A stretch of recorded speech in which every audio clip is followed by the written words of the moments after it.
ആദരണീയരായ സഹോദരന്മാരെ, സഹോദരികളെ, കൈകഴുകൽ ശീലം പ്രചരിപ്പിക്കുന്നതിനായി വിവിധ അന്താരാഷ്ട്ര സംഘടനകൾ എല്ലാ വർഷവും ഒക്ടോബർ 15 ലോക കൈകഴുകൽ ദിനമായിട്ട് ആചരിക്കുകയാണ്.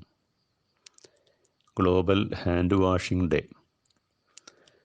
വർഷം തോറും 3.5 മില്യൺ ശിശുക്കൾ വയറിളക്കം, ന്യൂമോണിയ എന്നീ രോഗങ്ങളാൽ മരണപ്പെടുന്നു എന്നാണ് ലോകാരോഗ്യ സംഘടനയുടെ കണക്ക്. ഭക്ഷണത്തിന് മുമ്പും മലവിസർജനത്തിന് ശേഷവും വെള്ളവും സോപ്പും ഉപയോഗിച്ച് കൈ കഴുകിയാൽ തന്നെ ഈ ശിശുമരണങ്ങൾ ഗണ്യമായി കുറക്കാമെന്ന് ലോകാരോഗ്യ സംഘടന പറയുന്നുണ്ട്.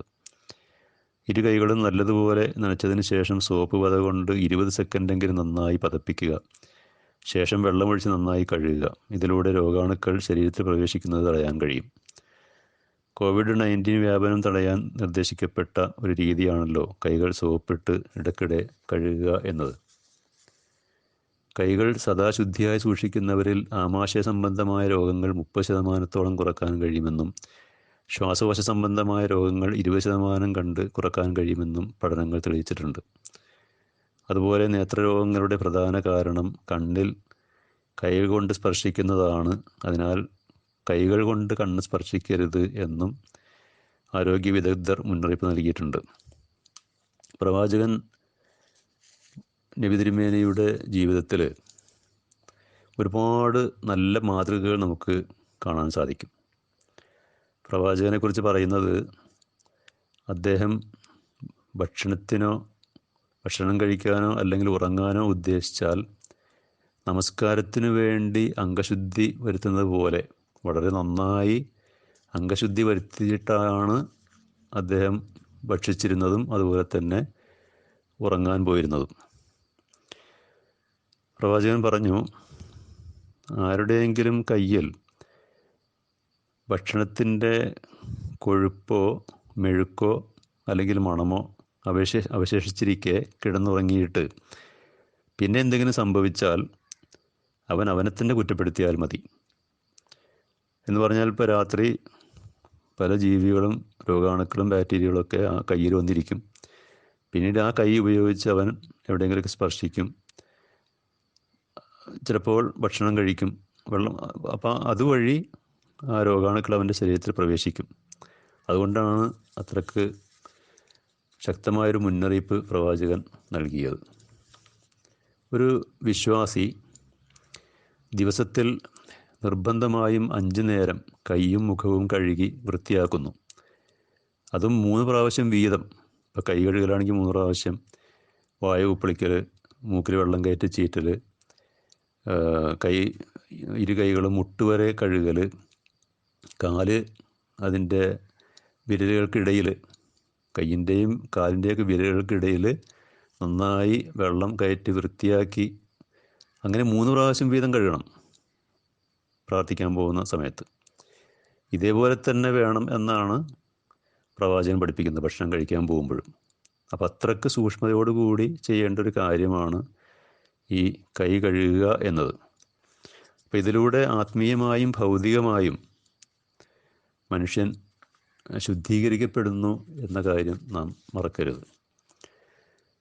നോക്കുക, 14 നൂറ്റാണ്ടുകൾക്ക് മുമ്പ് ശാസ്ത്രവും വിജ്ഞാനവും ഒന്നും ഇല്ലാതിരുന്ന ആ കാലഘട്ടത്തിൽ ആധുനിക ശാസ്ത്രത്തെപ്പോലും അതിശയിപ്പിക്കുന്ന അറിവുകളും ശാസ്ത്രസത്യങ്ങളുമാണ് ഖുർആനും പ്രവാചകചര്യയും ലോകത്തിനു മുമ്പാകെ സമർപ്പിച്ചത്.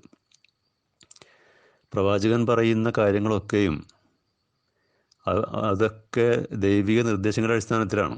ഖുർആൻ തുറന്നു പറയുന്നുണ്ട്. അദ്ദേഹം ഒരു കാര്യവും സ്വേച്ഛാനുസൃതമായി ഒന്നും പറയുന്നില്ല, മറിച്ച് അദ്ദേഹത്തിന് നൽകപ്പെട്ട ദിവ്യ സന്ദേശങ്ങളുടെ അടിസ്ഥാനത്തിലല്ലാതെ എന്ന് ഖുർആൻ വ്യക്തമാക്കിയിട്ടുണ്ട്. അതുപോലെ ഖുർആൻ പറയുന്നുണ്ട്, അദ്ദേഹത്തിൻ്റെ ജീവിതചര്യ നിങ്ങൾ പിന്തുടരുകയാണെങ്കിൽ നിങ്ങൾക്ക് നേർമാർഗം പ്രാപിക്കാം, അഥവാ നിങ്ങളുടെ ജീവിതം നന്നായി തീരും എന്ന് ഖുർആൻ പറയുന്നുണ്ട്. അതുപോലെ പ്രവാചകൻ കൽപ്പിച്ചു, നിങ്ങൾ കൈകാലുകൾ കഴുകുമ്പോൾ വിരലുകൾക്കിടയിൽ, അത് പ്രത്യേകം എടുത്തു പറയുകയുണ്ടായി, വിരലുകൾക്കിടയിൽ നന്നായി വെള്ളം കയറ്റി നന്നായി വൃത്തിയായിട്ട് കഴുകണം. കാരണം അവിടെയൊക്കെ തന്നെ ഈ രോഗാണുക്കളും അതുപോലെ തന്നെ ബാക്ടീരിയകളും ഒക്കെ കുടിയിരിക്കുന്ന സ്ഥലമാണ്. അതുകൊണ്ടാണ് പ്രത്യേകമായി എടുത്തു പറയേണ്ടായ കാരണം. അതുപോലെ വലത് കൈ കൊണ്ട് മലമൂത്രാവയവങ്ങൾ വൃത്തിയാക്കുന്നത് പ്രവാചകൻ നിരോധിച്ചു. അതൊക്കെ ചെയ്യേണ്ടത് ഇടത് കൈ കൊണ്ടായിരിക്കണം. എന്ന് മാത്രമല്ല, അത് കഴിഞ്ഞാൽ നന്നായി സോപ്പിട്ട് കഴുകി വൃത്തിയാക്കണം. മറ്റുള്ളവർക്ക് കൈ കൊടുക്കൽ, ഭക്ഷണം കഴിക്കൽ, വെള്ളം കുടിക്കൽ, സുഗന്ധം പൂശൽ, ഇതൊക്കെ തന്നെ വലത് കൈ കൊണ്ടായിരിക്കണം എന്നും പ്രവാചകൻ പഠിപ്പിച്ചിട്ടുണ്ട്. ഇവിടെ നാം പ്രത്യേകം ശ്രദ്ധിക്കേണ്ട ഒരു സംഗതി, ഖുർആനും പ്രവാചകനും പഠിപ്പിച്ച ആ ജീവിത രീതി അതൊക്കെ പ്രാകൃതമാണ്, പഴഞ്ചനാണ്. ഈ ആധുനിക യുഗത്തിൽ, ഈ ശാസ്ത്ര സാങ്കേതിക യുഗത്തിൽ അതിന് പ്രസക്തിയില്ല, അതൊക്കെ കാലഹരണപ്പെട്ടിരിക്കുന്നു എന്ന് പറയുന്ന നിരീശ്വരവാദികളായ ഒരു വിഭാഗം ആളുകൾ ഈ ശാസ്ത്രീയ സത്യങ്ങൾ, പ്രവാചകനും ഖുർആനൊക്കെ 14 നൂറ്റാണ്ടുകൾക്ക് മുമ്പ് പഠിപ്പിച്ച ആ ശാസ്ത്രീയ സത്യങ്ങളും തത്വങ്ങളും ഒക്കെ തന്നെ അംഗീകരിക്കേണ്ട ഒരവസ്ഥയിൽ എത്തിപ്പെട്ടിരിക്കുകയാണ്. ഉദാഹരണം പറയുകയാണെങ്കിൽ, സ്ത്രീ സുരക്ഷ മുൻനിർത്തി മുഖവും മുൻകൈയും ഒഴികെയുള്ള ശരീരഭാഗങ്ങളൊക്കെ മറച്ചിട്ട് വേണം പുറത്ത് ഇറങ്ങി നടക്കാൻ. ഇസ്ലാമിൻ്റെ കൽപ്പനയാണ് സ്ത്രീകളോട്.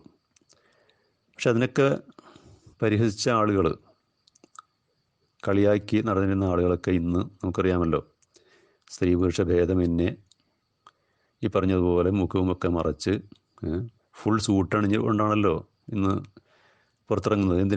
എന്താണ് കാരണം? ബാക്ടീരിയ, രോഗാണുക്കൾ COVID-19 ബാധിക്കുമോ എന്ന ഭയം മൂലം. ഖുർആൻ ഈ കാര്യത്തെക്കുറിച്ച് പറഞ്ഞത്, നമ്മുടെ ദൃഷ്ടാന്തങ്ങൾ, അതായത് ഖുർആൻ പ്രവാചകനൊക്കെ പറയുന്ന ആ സത്യമുണ്ടല്ലോ, അതൊക്കെ ലോകർക്ക് മുഴുവനും നാം പിന്നീട് കാണിച്ചു കൊടുക്കും. അവരിൽ തന്നെയുള്ള പല കാര്യങ്ങളുടെയും രഹസ്യങ്ങൾ നാം അവർക്ക് വ്യക്തമാക്കി കൊടുക്കും. അങ്ങനെ ഈ ഖുർആൻ തികച്ചും സത്യമാണ് എന്നവർക്ക് ബോധ്യമാകും എന്ന് ഖുർആനിൽ ഒരധ്യായത്തിൽ പറയുന്നുണ്ട്. അപ്പോൾ ഖുർആൻ്റെ ഈ പ്രസ്താവന ഇന്ന് അക്ഷരം പ്രതി പുലർന്നുകൊണ്ടിരിക്കുന്നു എന്ന് ചിന്തിച്ചാൽ നമുക്ക് മനസ്സിലാക്കാം. ഏതായിരുന്നാലും ഈ കൈകഴുകൽ ദിനം, അതിൽ നിന്ന് നാം പാഠങ്ങൾ പഠിച്ച് മനസ്സിലാക്കി അവ നമ്മുടെ ജീവിതത്തിൽ പകർത്തുവാൻ നാം തയ്യാറാകണം. അതുപോലെ തന്നെ നമ്മുടെ കുടുംബത്തിലും നമ്മുടെ സമൂഹത്തിലൊക്കെ തന്നെ ഈ ഒരു സംസ്കാരം കൂടുതൽ വ്യാപിപ്പിക്കുവാൻ നാം മുൻകൈയെടുക്കണം എന്ന് മാത്രം ഉണർത്തിക്കൊണ്ട് ഞാൻ എൻ്റെ വാക്കുകൾ ഇവിടെ അവസാനിപ്പിക്കുന്നു.